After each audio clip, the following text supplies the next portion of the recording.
Price the Lord. Good news, ಶುಭ ವಾರ್ತೆಗೆ ನಿಮ್ಮೆಲ್ಲರನ್ನು ಕೂಡ ಈ ಮುಂಚಾನೆ ಸಮಯದಲ್ಲಿ ಸ್ವಾಗತಿಸ್ತಾ ಇದ್ದೇನೆ. ಈ ದಿನದ ವಾಕ್ಯ ಭಾಗಕ್ಕಾಗಿ ಮತ್ತಾಯನ ಬರೆದ ಸುವಾರ್ತೆ 9ನೇ ಅಧ್ಯಾಯ 21ನೇ ವಚನವನ್ನ ನಾವು ನೋಡ್ತಾ ಇದ್ದೇವೆ.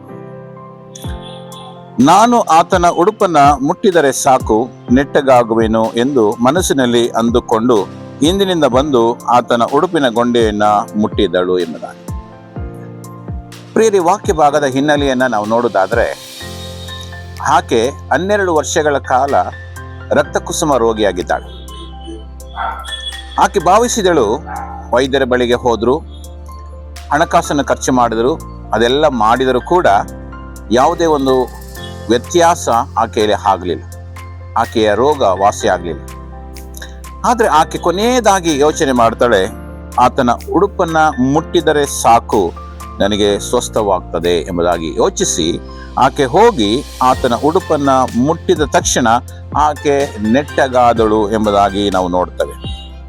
ಪ್ರಿಯರೇ, ನಮ್ಮಲ್ಲಿ ಕೂಡ ಕ್ರಿಸ್ತನಲ್ಲಿ ಒಂದು ನಂಬಿಕೆ ಬರುವಾಗ ಖಂಡಿತವಾಗಿ ಆತನು ಕೂಡ ನಮ್ಮ ಪರಿಸ್ಥಿತಿಗಳನ್ನ ಬದಲಾಯಿಸುವವನಾಗಿದ್ದ.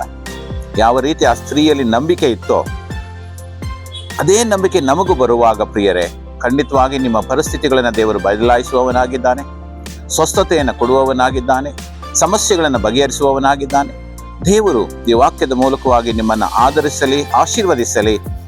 ಈ ಒಂದು ನಂಬಿಕೆ, ಕ್ರಿಸ್ತನಲ್ಲಿ ನಮ್ಮ ನಂಬಿಕೆ ಇಡುವಾಗ ದೊಡ್ಡ ಬದಲಾವಣೆಗಳನ್ನ ಕಾಣುವುದಕ್ಕೆ ಅದು ಸಾಧ್ಯವಾಗ್ತದೆ.